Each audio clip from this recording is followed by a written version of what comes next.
Hi, I'm Kylie Ludwig, Family Consumer Science Agent with K-State Research and Extension's Wildcat District, and I'm here today to talk with you about how to make your tax refund work for you.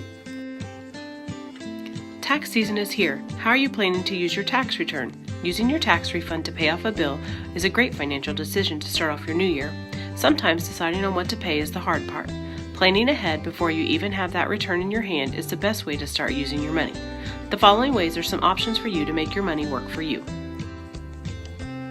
Do you have credit card debt? Choose a card with the lowest balance or lowest interest rate to pay off first, whatever it takes to keep you motivated to pay off your bill.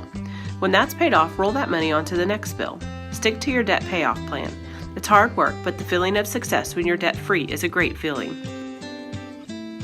Emergencies happen, and they happen when you least expect them to, so why not be ready? If you're just starting your emergency fund, $1,000 is a good range to shoot for.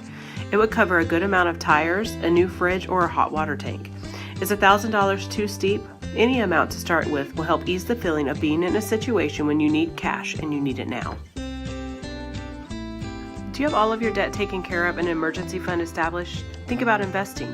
There are many ways to invest your tax refund. Make sure you are paying the max amount on your retirement plan at work, start contributing to an IRA, or open a college fund for your child.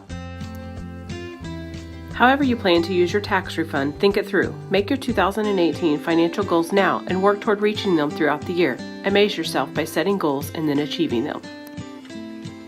K-State Research and Extension is a source of research-based education you can rely on. We assist individuals, businesses, and communities in their efforts to find solutions, develop their knowledge base, and better themselves as a whole.